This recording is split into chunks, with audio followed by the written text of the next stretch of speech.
San Lucas.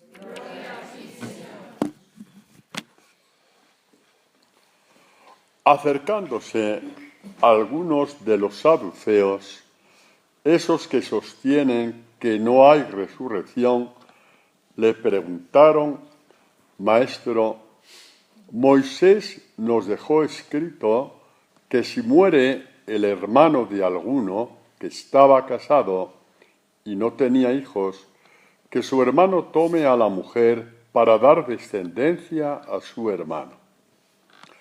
Eran 7 hermanos y habiendo tomado mujer el primero, murió sin hijos, y la tomó el segundo, luego el tercero, y del mismo modo los 7 murieron también sin dejar hijos.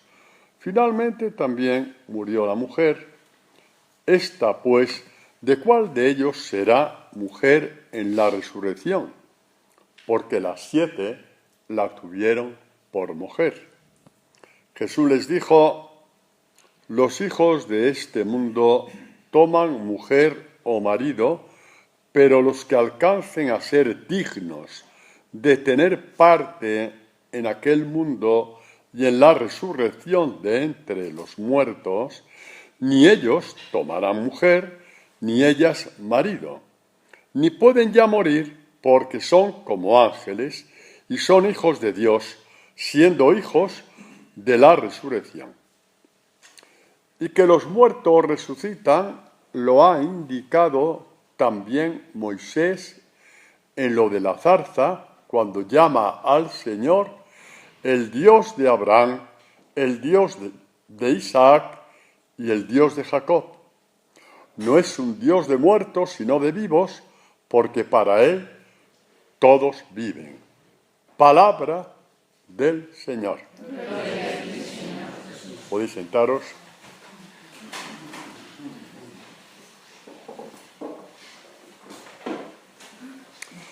Pues este es el Evangelio que la Iglesia nos regala el día de mañana.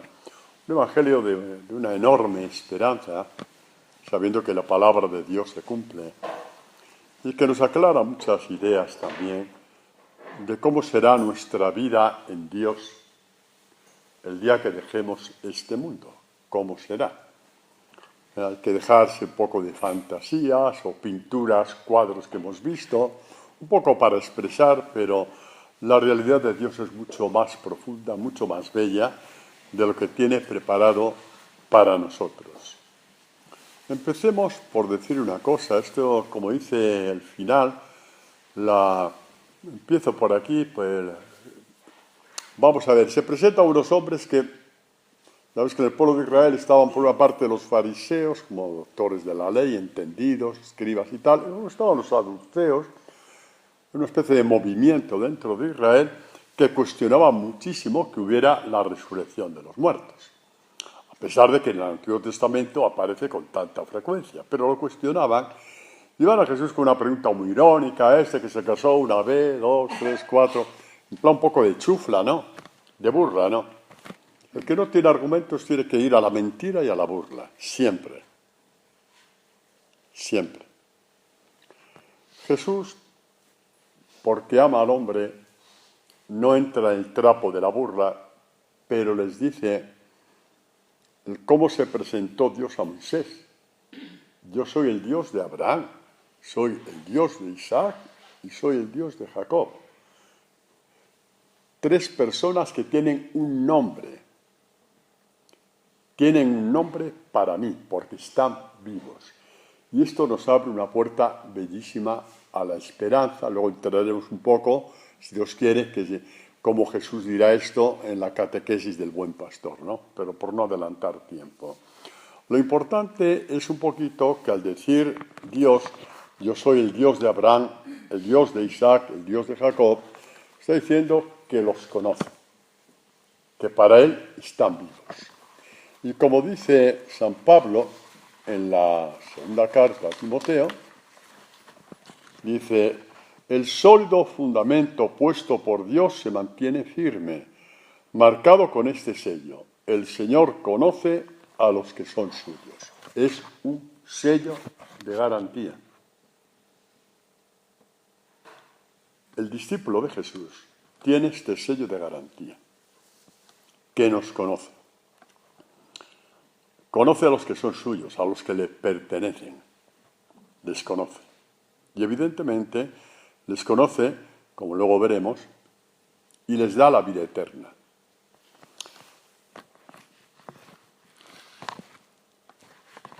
En esta catequesis, como os decía, de Jesús Buen Pastor, que es todo el capítulo 10 de Juan, nos remitiremos a él en alguna ocasión. Esta catequesis del Buen Pastor, a un cierto momento, dice Jesús: mis ovejas escuchan mi voz, y yo las conozco, y ellas me siguen. Y yo les doy la vida eterna, y no perecerán jamás. Y nadie las arrebatará de mi mano, ni siquiera la muerte. Ni siquiera la muerte las arrebatará de mi mano. ¿Por qué? Porque yo soy muy buen pastor, conozco mis ovejas. Mirad,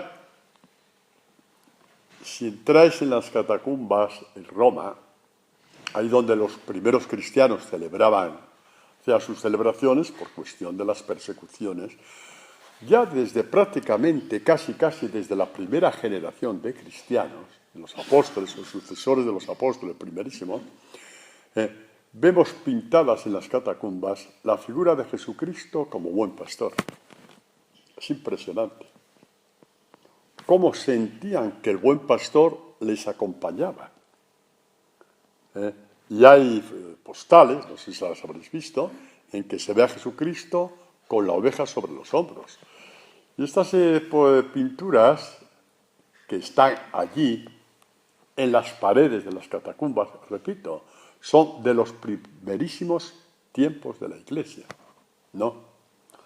Eran imágenes para recordar que Jesucristo había muerto por ellos. Este es el sentido de las imágenes, ¿no?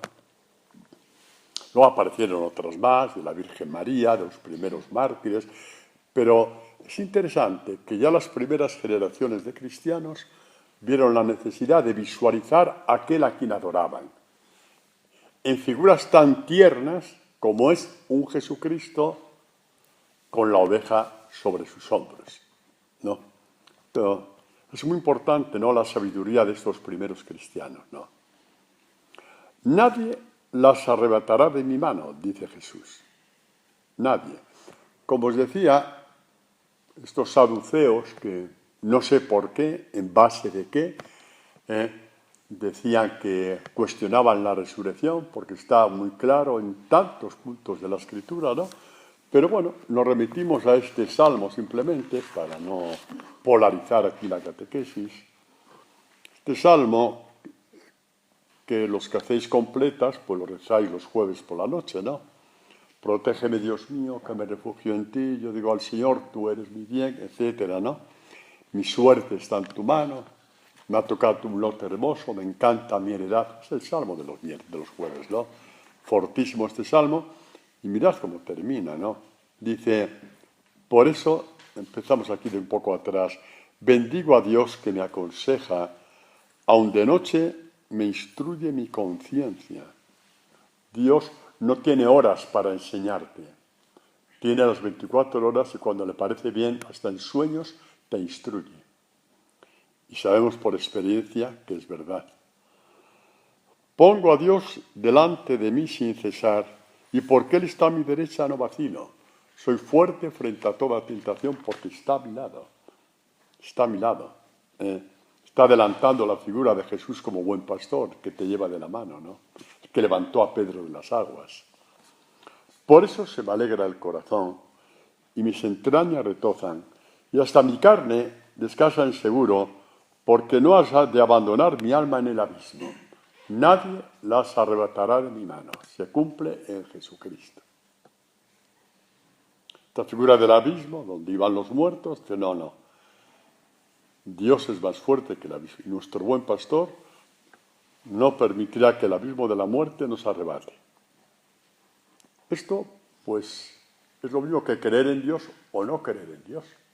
creer en Dios y no creer que nos vaya a resucitar, pues vaya Dios más barateiro, ¿no?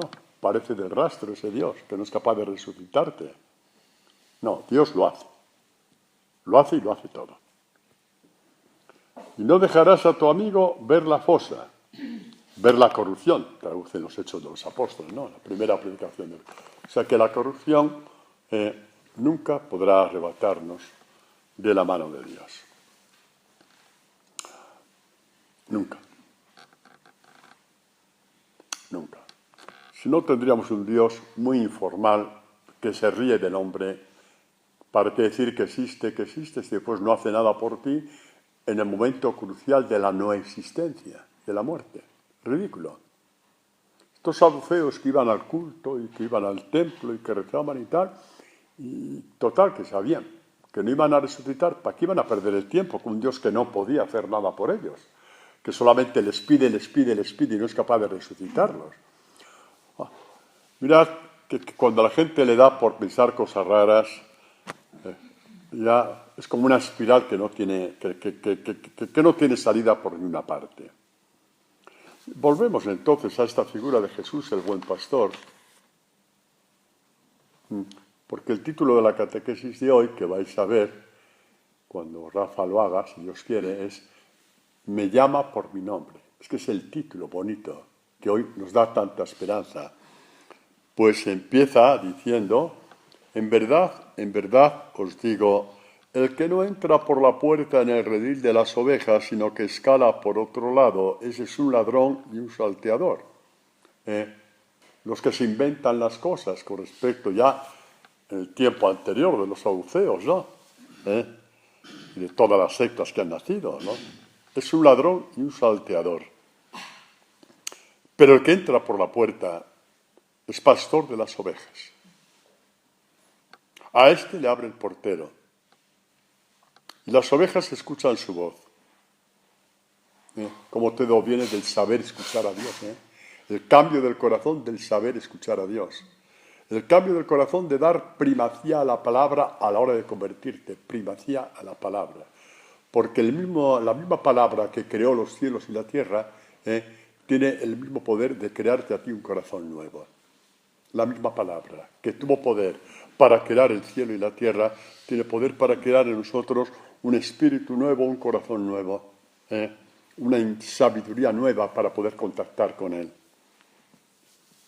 A este le abre el portero, y las ovejas escuchan su voz, y a sus ovejas las llama una a una, y aquí pone una nota de asterisco para decir cómo las traducciones más primitivas, no sé por qué aquí no la han puesto, porque en traducciones como las que tenéis de la Conferencia Episcopal Española, etcétera, pues pone la traducción antigua, que dice, lo voy a leer exactamente, dice, o bien a cada una la llama por su nombre. No sé por qué lo han omitido y lo han puesto en nota a pie de página, porque es fortísimo y porque tiene que ver con la catequesis concretamente de hoy. El Señor conoce a los que son suyos. Yo soy el Dios de Abraham, porque tiene un nombre para mí eterno. De Isaac, porque su nombre es eterno para mí. Y de Jacob, su nombre es eterno. Y Amalia, y tu nombre es eterno también, por si no lo sabías. Y el nuestro también. Tenemos un nombre eterno. Y a cada una la llama por su nombre. A cada una. Si leemos este texto de Lucas, que vamos a mañana, nos va a la iglesia, en su paralelo de Mateo, nos da, digamos, nos abre una puerta nueva dentro de la misma catequesis. Es lo mismo, dicen los 7 con la monserga, se murió el primero, se murió el segundo, se murió el tercero, etcétera. Le pregunta, ¿en la resurrección de cuál de los 7 te será mujer? Y Jesús da esta variante. Dice así, estáis en un error por no conocer las Escrituras ni el poder de Dios. Aquí un poco entramos.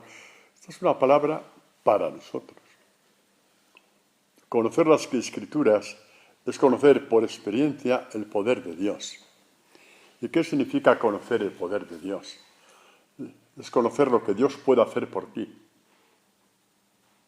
Conocer lo que Dios quiere y puede hacer por ti.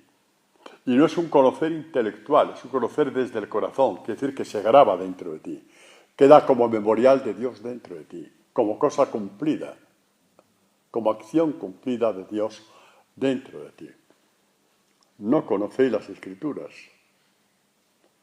Las podéis saber de memoria, pero no las conocéis. Es que hay una diferencia, entre saberse las Escrituras de memoria, echar parrafadas, y saberlas, y tener la sabiduría interior. Tener el conocimiento espiritual de las Escrituras. Eso es otra cosa. Eso es otra cosa. Porque el que tiene el conocimiento espiritual de las Escrituras conoce el poder de Dios. Y conocer el poder de Dios es conocer lo que Dios quiere y puede hacer por ti. Y una puerta ya que se nos abre aquí es el prólogo del Evangelio de San Juan, como ya lo sabéis. Dice: la palabra era la luz verdadera que ilumina a todo hombre que viene a este mundo, que en el mundo estaba, y el mundo fue hecho por ella, y el mundo no la conoció, y vino a su casa, y los suyos no la recibieron. Pero a todos los que la recibieron, les dio poder de hacerse hijo de Dios. Ahí está, el poder.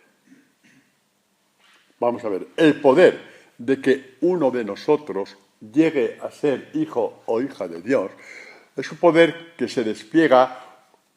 Si hubiera una medida del poder, que saben química y esas cosas, Carlos, tenéis una medida del poder, de la fuerza, ¿no? La dínamos o como se llame eso, pues habría que decir, o la dinamo, bueno, como se llame, que la medida de esa fuerza, la medida que Dios empleó, para que nos entendamos, para crear los cielos y la tierra, es infinitamente inferior a la que despliega en ti, para que siendo de carne, llegues a ser hijo de Dios. Eso para que entendamos el poder de la palabra de Dios. Para que entendamos el poder de la palabra de Dios. Para que lo entendamos. Lo que Dios quiere y puede y desea hacer por ti. Lo que quiere y puede y desea hacer por ti. No. Dice San Pablo en la carta a los Efesios: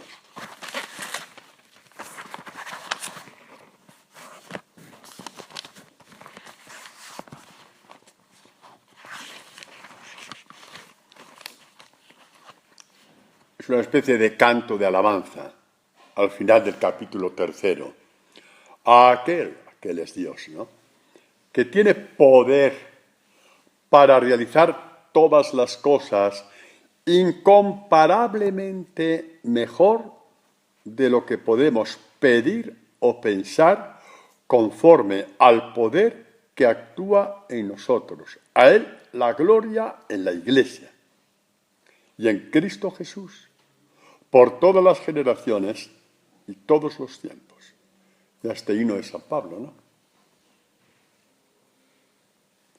Aquel que tiene poder, que tuvo poder para crear el cielo y la tierra. Ahora, olvídate del cielo y de la tierra, y esta palabra es para ti, Rafael, para ti, Paquita, es para pues aquel que tiene poder para realizar todas las cosas en ti, que crees que no cambias nunca, sí, en ti, que crees que ese corazón no hay cómo cambiarlo, pues sí, en ti, incomparablemente mejor de lo que podemos pedir y pensar, si todo es cuestión de dejarle hacer, de desatarle las manos para que haga, conforme al poder que actúa en nosotros, por medio de la palabra, evidentemente también por medio de los sacramentos, porque los sacramentos no los inventaron los hombres ni la Iglesia, los inventó Dios. La Eucaristía la celebró Jesús, y así todos los demás. El poder que actúa en nosotros. A Él la gloria, en la Iglesia y en Cristo. Mira cómo identifica a Jesucristo con la Iglesia ya desde los primerísimos tiempos del cristianismo. Por todas las generaciones y todos los tiempos. Muy bien. Chicos, pues hay que apropiarse de ese poder. No podemos dejar pasar. Hay que apropiarse. Hay que aprovecharlo. Está a nuestra disposición. Pero vamos a entrar a un punto porque como este poder se despliega por medio de la palabra, y porque la palabra en un cierto momento se despliega en cada uno de los sacramentos, esto ya lo sabemos que es así, pues vamos a ver un poquito cómo es este conocimiento de la palabra. Porque el que conoce bien la palabra conoce el sacramento, y el que conoce el sacramento conoce la palabra, porque se interconexiona uno con otro. Pues vamos a ver lo que dice San Pablo en este texto que es inagotable. Este texto yo a veces lo utilizo cuando escribo y tal, en la predicación, y siempre aparecen fuentes nuevas de predicación, pero además es que estás leyendo y da la impresión de que estás tocando a Dios cara a cara. Cuando habla de la sabiduría, dice, hablo de sabiduría entre los perfectos. La palabra perfecto en San Pablo no es la palabra perfecto según moralmente hablando, según una serie de leyes y actos de piedad y actos de esto y compromisos y leyes y normas, no. Es el discípulo que va creciendo. No tiene que ver ninguna connotación moral. Porque la palabra perfecto como connotación moral pertenece a nuestra cultura latina, no a la cultura oriental. Estamos hablando de una cultura oriental como está acá hablando Pablo. Esto lo entendamos bien. Entonces, hablando de discípulos que estamos en camino, aquí estamos todos, discípulos y discípulas en camino. Elena, ¿o no? ¿Tú crees que llegaremos? Menos mal, que si no, pues claro que vamos a llegar. Claro. ¿Por qué creéis? Que con el día de perros que hace hoy, que aquí estáis aquí, desafiando el viento, la lluvia, el malestar, todas estas cosas, Dios se enamora de vosotros. Sí. Que sí, que no os lo creéis, que sí. Que esto le encanta a Dios. Cuando venimos a trancas y barrancas y aquí estamos. Sí, Dios se enamora de nosotros. Cuando ve que a trancas y barrancas amamos tanto la palabra como para estar aquí tal día como hoy. Por ejemplo. Hablamos entre los perfectos, pero no de sabiduría de este mundo, ni de los príncipes de este mundo, abocadas a la ruina, sino que hablamos de una sabiduría de Dios, no de este mundo, de Dios, que es una sabiduría misteriosa, hace parte del misterio de Dios. Hace parte del misterio de Dios. Eso te lo tiene que revelar Él. Y el misterio se revela por medio de la predicación. Y este misterio se abre dentro de ti en la medida que acogemos esta predicación. Aunque a veces no la entendamos. ¿Por qué? ¿Porque Dios quiere que seamos tontos? No, porque lo que no entiendes hoy resulta que pasa el tiempo y sí lo vas entendiendo. ¿Por qué? Porque lo has guardado dentro y se te va abriendo y lo vas entendiendo y sabéis que es verdad. Que no estoy contando cuentos de hadas, que tenemos la experiencia de que es verdad. Yo mismo hay cosas que no entiendo y se me van abriendo con el tiempo. Porque el misterio de Dios es infinito. Hay que entenderlo poco a poco. Hablamos de una sabiduría de Dios misteriosa, escondida. Solamente los pequeños tienen acceso a esa sabiduría. Los anahuim, ¿os acordáis, no? En Segovia, los anahuim, los pequeños de Dios. Los pequeños de Dios. Destinada por Dios desde antes de los siglos para nuestra gloria. Es una sabiduría que nos llena de la gloria de Dios, que nos glorifica. Los pequeños son aquellos que han renunciado a toda gloria humana y por eso están abiertos, están capacitados, son aptos, son dignos de recibir la gloria de Dios porque ya han renunciado a toda gloria humana. Desconocida para todos los príncipes de este mundo, pues de haberla conocido no hubieran crucificado al Señor de la gloria. Si el hombre, naturalmente, es decir, simplemente, con todas sus capacidades que tenga intelectuales, que se puede devorar hasta 3 libros cada semana, aún así no capta las cosas del Espíritu de Dios. Aún así, por muy listo que sea. Y no las puede conocer porque solamente espiritualmente pueden ser juzgadas. Y esta es la respuesta que está dando Jesús a estos saduceos, como hemos visto en la variante de Mateo, en el mismo texto, en la misma catequesis, por lo tanto, ¿no? El mismo texto y, por lo tanto, pues en la misma catequesis, ¿no? Cuando les dice, ¿recordáis, no? Así lo vuelvo a... Aquí lo tenemos, exactamente.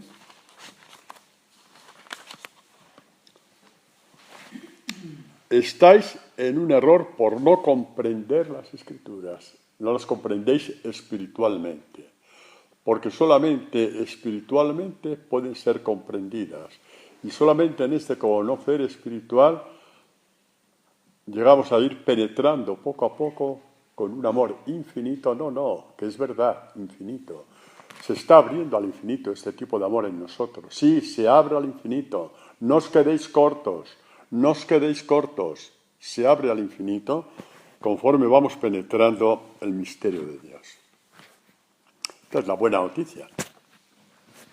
Buena noticia para nosotros porque lo es, exactamente. Buena noticia. A cada una la llama por su nombre. No hay sabiduría sin palabra de Dios. Ni hay palabra de Dios sin sabiduría. Hasta tal punto es así que podemos decir perfectamente que la palabra de Dios y la sabiduría comparten significado. Hasta tal punto que podemos decir que comparten significado. Podemos ver, por ejemplo, cuando dice el autor del libro del Eclesiástico, toda sabiduría viene del Señor y con Él estará para siempre. La raíz de la sabiduría, ¿a quién fue revelada? Y sus recursos, ¿quién los conoció? ¿No? Es una sabiduría que se revela, igual que la palabra. Se revela con V, igual que la palabra. La sabiduría hace su propio elogio. En medio de su pueblo se gloría. En la asamblea de Dios abre su boca. Yo salí de la boca del Altísimo. O sea, de la boca de Dios sale la palabra, de la boca de Dios sale la sabiduría. Es decir, que identifica, ya en el Antiguo Testamento, Dios inspiró al pueblo de Israel estas luces extraordinarias que no ha tenido nadie, que palabra de Dios y sabiduría, ambas salen de la misma boca, de la suya, de la boca de Dios, ¿no? De la boca de Dios. Yo soy el Dios de Abraham, el Dios de Isaac, el Dios de Jacob. ¿Y qué figura tienen este Abraham, este Isaac y este Jacob? Porque es una figura espiritual. Es una figura espiritual, evidentemente, por ejemplo, San Daniel Comboni, ahí lo tenéis, fundador de los misioneros combonianos. Ahí tenemos una figura de una fotografía que se le hizo ya poco antes de morir, ya se había inventado la fotografía, hicieron este cuadro. Evidentemente, Daniel Comboni tiene el cielo, no es este. Pero esto me recuerda que él está ya con Dios. Puesto que la figura espiritual no se puede dibujar, tenemos que te hago que os lo recuerde. Pero yo sé que cuando yo vaya al cielo, que voy a ir, aunque vaya solo, pero voy. No me lo voy a encontrar así, pero lo voy a reconocer, porque tiene su sello particular. Porque lo mismo que lo conoce Dios, lo conoceré yo. ¿Entendéis? Y si vamos todos, pues no os vais a liberar de mí, así que no sé, estáis a tiempo, de echaros para atrás. Estáis a tiempo.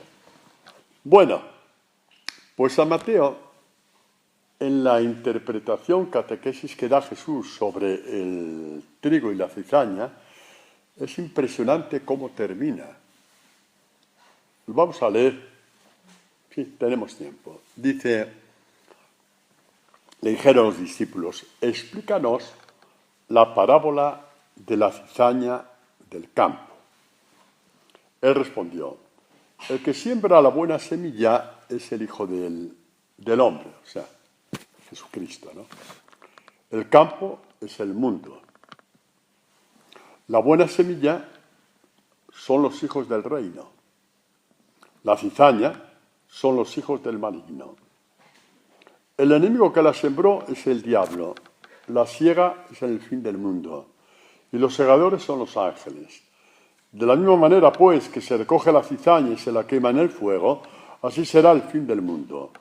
El Hijo del Hombre enviará a sus ángeles que recogerán de su reino todos los escándalos y los obradores de iniquidad. Entre esta iniquidad, la persecución de los hijos de la luz. No nos toca a nosotros defendernos, habrá quien nos haga justicia a su tiempo. No os preocupéis. No os preocupéis. No hay que deseárselo a nadie, pero tampoco os preocupéis. Entonces, los justos brillarán como el sol en el reino de su Padre. El que tenga oídos, que oiga. Los justos, los discípulos, los hijos del reino. Brillaremos como el sol en el reino de su Padre. Así es. Y así como vamos a ser nosotros de aquí a cuando Dios quiera. Así están nuestros hermanos que hemos recordado estos últimos días. Isabel, Pepe, Elisa. Pasaron los últimos años de su vida con una búsqueda ansiosa de Dios, cada uno como era, con los límites que cada uno tenía, pero le buscaron con rabia hasta el final. Y habrá más que en ese momento no me acuerdo. Pero bueno, no es el momento ahora, ¿no?, de hacer eso. Simplemente que sepamos que los justos brillarán como el sol, con la misma luz de Dios. Y esta será nuestra figura espiritual. Y tenemos un sello identificador. Así como Dios nos identifica con nuestro nombre, también podemos identificarnos unos a otros. Tenemos nuestro sello de identificación. Si Jesucristo no hubiera resucitado, todo lo que estoy diciendo es una patraña. Si Jesucristo no hubiera resucitado, no hubiera sido Dios, como proclamó ya el credo desde el principio en la iglesia primitiva. Lo que estoy diciendo es una patraña.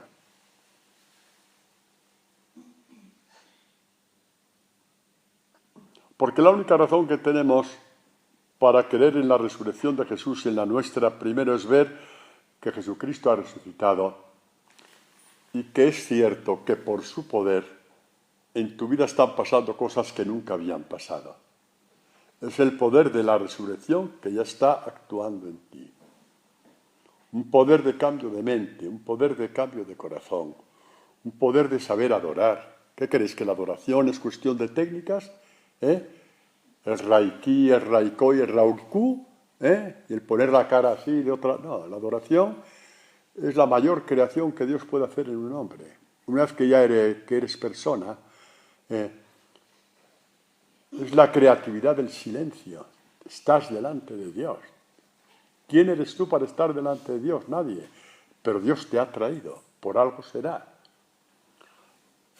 La adoración es una creación de Dios. No está al alcance del hombre. Pues todo esto lo entendió la Iglesia ya desde el principio.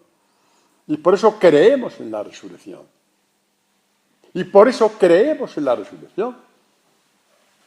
Porque no vamos a Dios al golpe de conquistas morales. Él viene a nosotros a base de conquistas de amor, poniendo memoriales en tu corazón, en tu vida, cosas inexplicables que están aconteciendo y son peldaños que te van llevando hacia Él.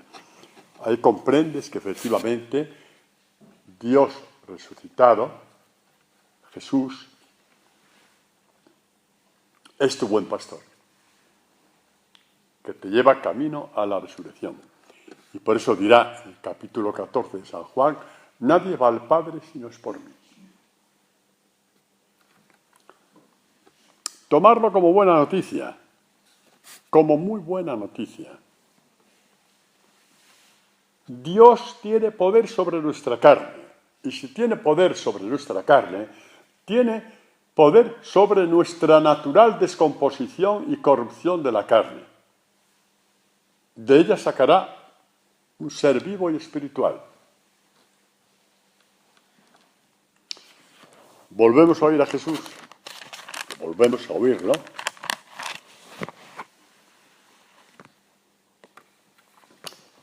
En esta oración bellísima que hace antes de encaminarse al huerto de los olivos, habla con su Padre. Así habló Jesús, alzando los ojos al cielo, levantar los ojos al Padre. Qué bonito es, ¿no? Levantar los ojos al Padre, la adoración perfecta. Levantar los ojos al Padre. Dijo, Padre, ha llegado la hora, glorifica a tu Hijo. Está hablando de su propia resurrección. Glorifica a tu Hijo.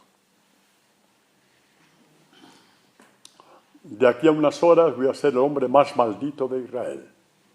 Me van a poner debajo de Barrabás incluso. Voy a llevar los pecados de toda la humanidad sobre mis espaldas. Voy a ser crucificado en el Calvario. Voy a ser la escoria de todas las escorias, la basura de todas las basuras. Ha llegado la hora. Voy a entrar ahí.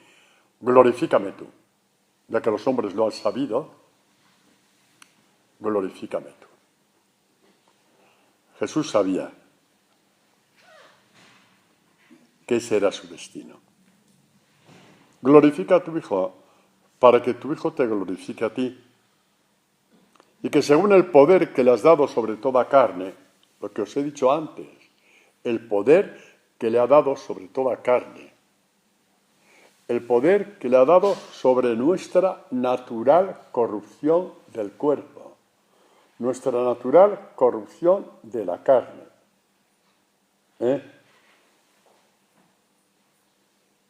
El Señor tomará nuestro espíritu y lo glorificará. Y no todos los espíritus son iguales, porque cada uno es personal. Cada uno tiene una identidad personal con respecto a Dios. Y Jesús, tu buen pastor, conoce cuál es tu identidad y te va llevando. Y que según el poder que le has dado sobre toda carne, dé también vida eterna a todos los que tú le has dado, a los que tú le has confiado. O sea, Dios ha dado a su Hijo el poder de dar vida eterna. Oiga, que estas palabras no están inventadas por los hombres, es el Evangelio de Jesús. Que no estamos hablando de la carta de un vidente, no, son palabras del Hijo de Dios, están ahí. Según el poder que le has dado sobre toda carne, dé también vida eterna a todos los que tú le has dado. Y luego explica en qué consiste la vida eterna. ¿Y en qué consiste la vida eterna? ¿En que nos ponga una túnica y se haga relámpagos de la túnica? Pues no, Odi, no. La vida eterna no consiste en eso. ¿En qué consiste? Él mismo lo dice. Esta es la vida eterna. Que te conozcan a ti, el único Dios verdadero, y al que tú has enviado, a Jesucristo. Inseparables, Jesucristo y el Padre. Inseparables. Por eso dirá después, yo estoy en el Padre y el Padre está en mí. Esta es la vida eterna, que te conozcan a ti. Y no hay otra forma de conocerle sino la palabra viva de Jesús. Esta palabra que se hace catequesis y esta palabra que se hace sacramento.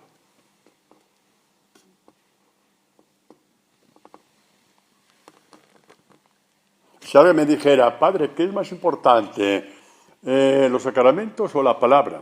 Esta pregunta es una pregunta de niños pequeños, es ridícula. Pero, por ejemplo, la Eucaristía sale en los evangelios, por lo tanto, es palabra de Dios. Y tomó Jesús el pan, lo partió, tomad y comed, esto es mi cuerpo. Salió de los evangelios, por tanto es palabra. Es palabra que se convierte en fiesta celebrativa de acción de gracias por la resurrección de Jesús, que es lo que significa la palabra Eucaristía, dar gracias a Dios, porque al resucitar a Jesús nos está resucitando a nosotros.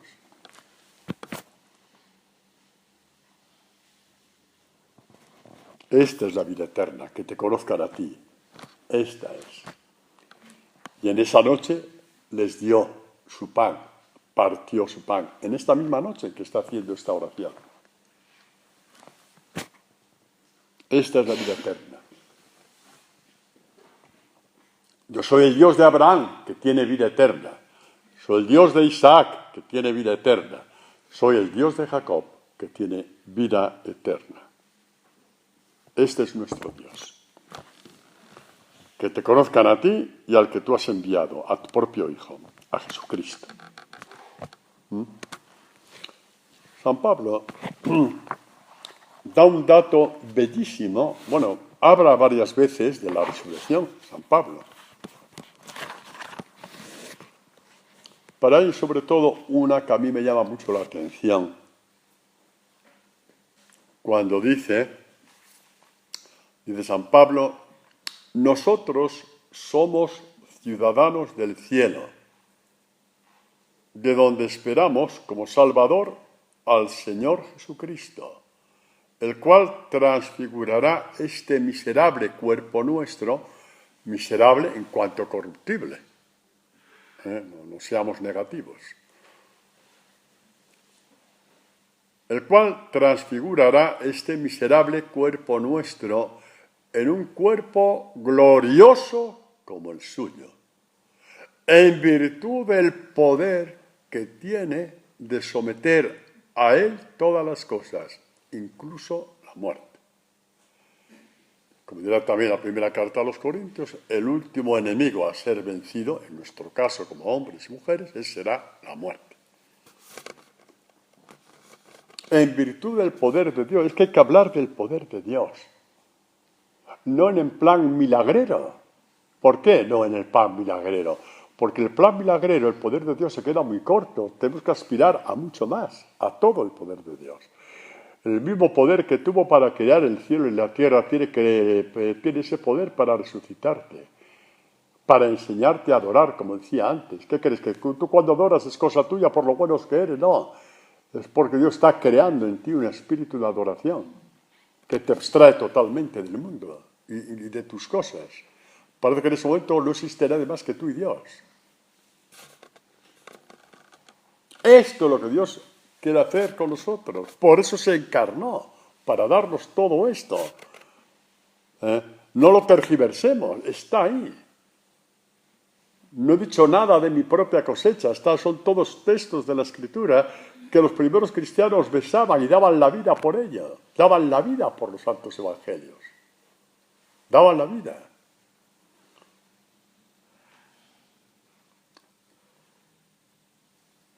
Y luego, cuando dice el cual transfigurará, nos da una pista de cómo va a ser la resurrección. Porque para eso se presentó Jesús transfigurado en el Tabor. Estaba transfigurado, pero reconocible. Y por eso dijeron los apóstoles, qué bueno es estar aquí, dijo Pedro, ¿no?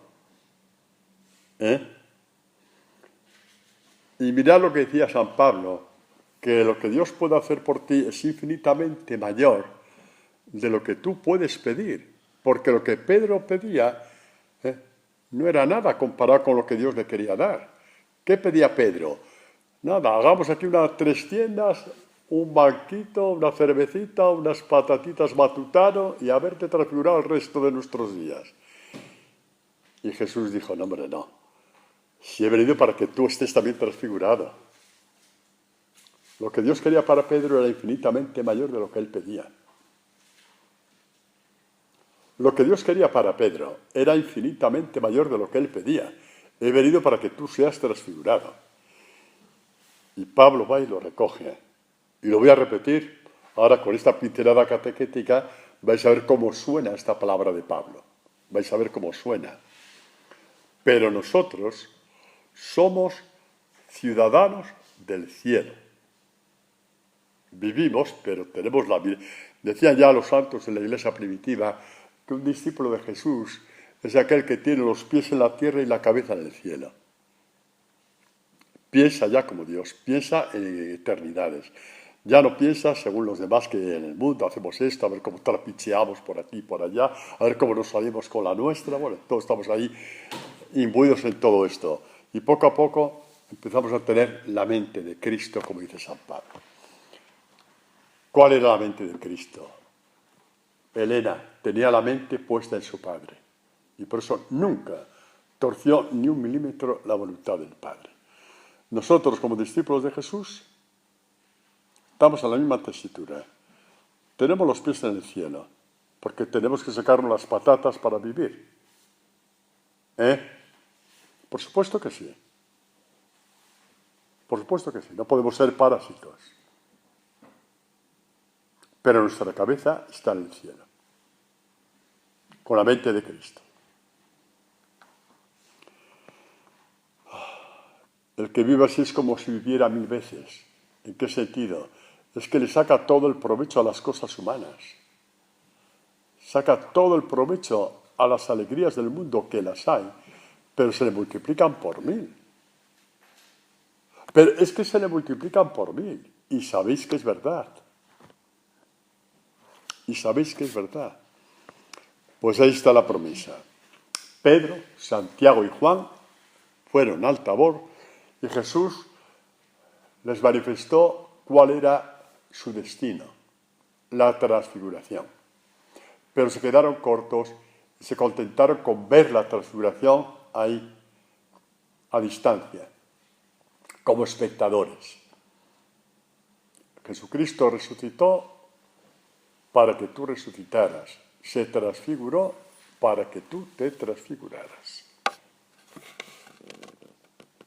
El cual, repito, transfigurará. No, voy a leer desde antes.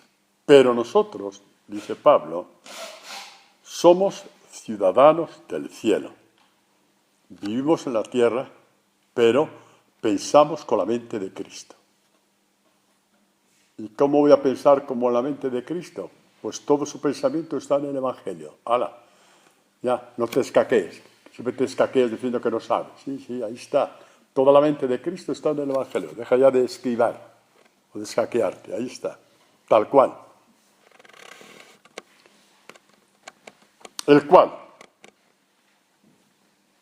transfigurará este miserable cuerpo nuestro en un cuerpo glorioso como el suyo. Es que es muy gordo lo que dice Pablo.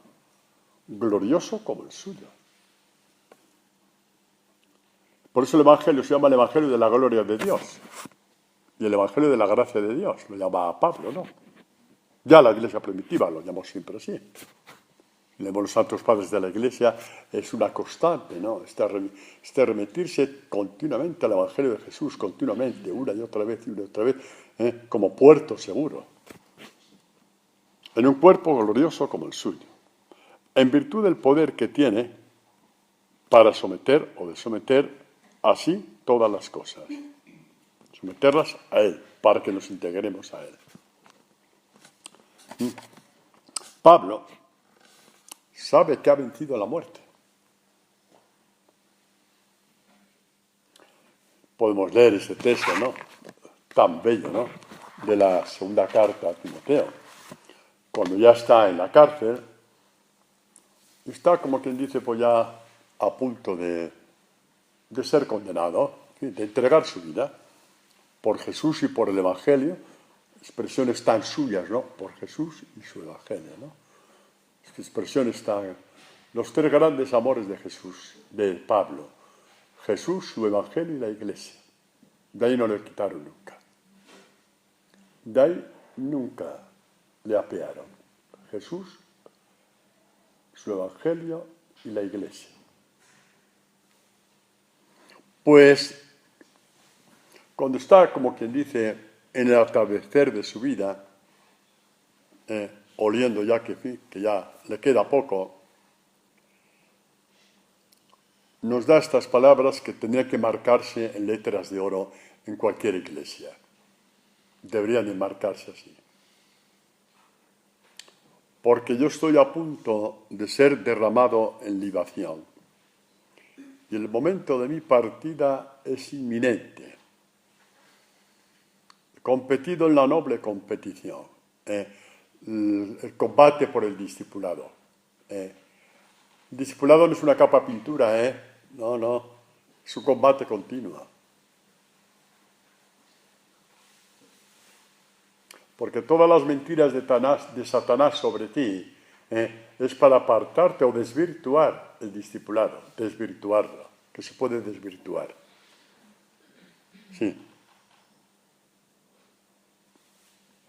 El momento de mi partida es eminente. He combatido en la noble competición. He llegado a la meta. Pablo ya se sabe vencedor. He llegado a la meta. Como os decía de San Ignacio de Antioquía, ¿no? De los primerísimos tiempos de la Iglesia, del siglo I, finales del siglo I, obispo de Antioquía, ¿no? Principio del segundo. A punto de morir, dice, oigo una voz interior que me dice, ven al Padre. Sí, es que es así como muere un discípulo. Así es como muere un discípulo del Señor. Sí, Pilar, así es como muere un discípulo del Señor. Con esa voz interior, ven al Padre.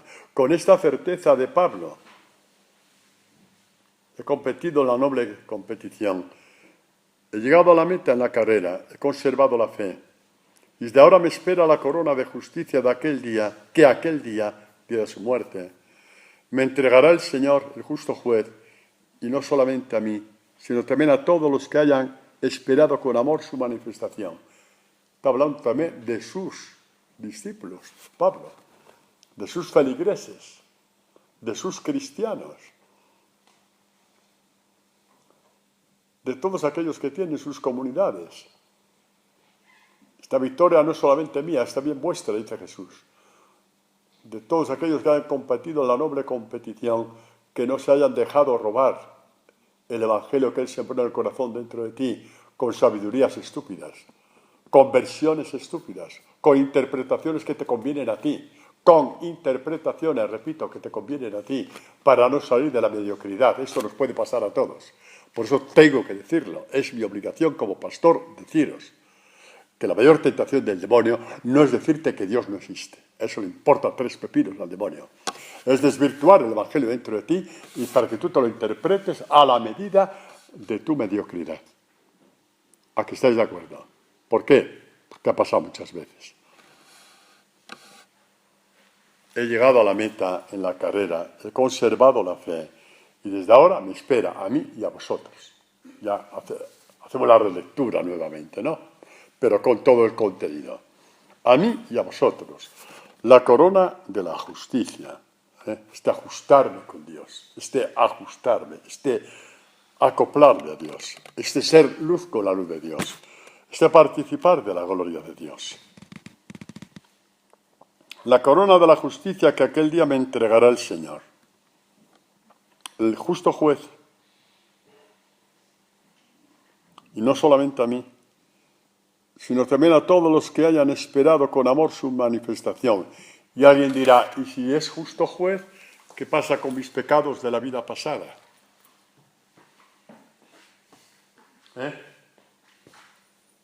Si es justo juez, ¿qué pasa con nuestros pecados de la vida pasada? Los que hayáis pecado una vez, que aquí puede ser que haya gente que no sepa lo que es el pecado. ¿Qué pasa?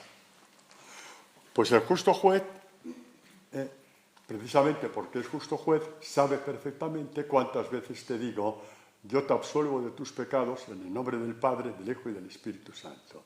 Es justo juez y no los tiene en cuenta. ¿Por qué es justo juez? Cada vez que un sacerdote te dice, yo te absuelvo de tus pecados en el nombre del Padre, del Hijo y del Espíritu Santo, y lo hace siguiendo el mandato del Señor, ¿lo sabéis muy bien?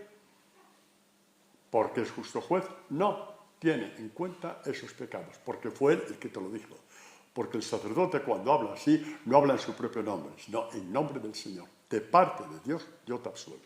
El nombre de Dios significa de parte de. El nombre de, en la Escritura, significa de parte de. Entonces, de parte de Dios, yo te absuelvo tus pecados. En el nombre del Padre y del Hijo y del Espíritu Santo. Así es, el justo juez, para que nadie tenga miedo, para que el demonio nunca os tiente en pecados de la vida pasada, nunca os tiente, no, nunca, nunca, nunca os engañe, que nunca os engañe Satanás, porque esos pecados ya no existen. ¿Por qué? Porque Dios es justo juez, y no sería justo juez si los tuviera en cuenta.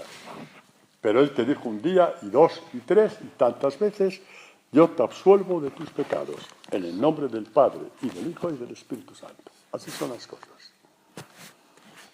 Y con el tiempo que... Ay, iba a decir, con el tiempo que nos queda, eso nos ha pasado, me habéis engañado, ¿eh? Claro, estáis tan atentos que me he emocionado. Terminar lo dice la sabiduría, Salomón. Leo nada más. Sabiduría y palabra es lo mismo, ¿no? Dice: pensando esto conmigo mismo y considerando en mi corazón que se encuentra la inmortalidad en emparentar con la sabiduría, hice todos los medios para hacer la mía. Vosotros habéis hecho todos los medios hoy de venir aquí con tanta lluvia, viento y frío para hacer vuestra la palabra. Se cumple la palabra hoy en vosotros. Habéis puesto sus medios. Porque la inmortalidad consiste en emparentar, en llevar la sabiduría y la palabra de Dios atada a tu alma. Eso significa emparentar en su sentido más profundo.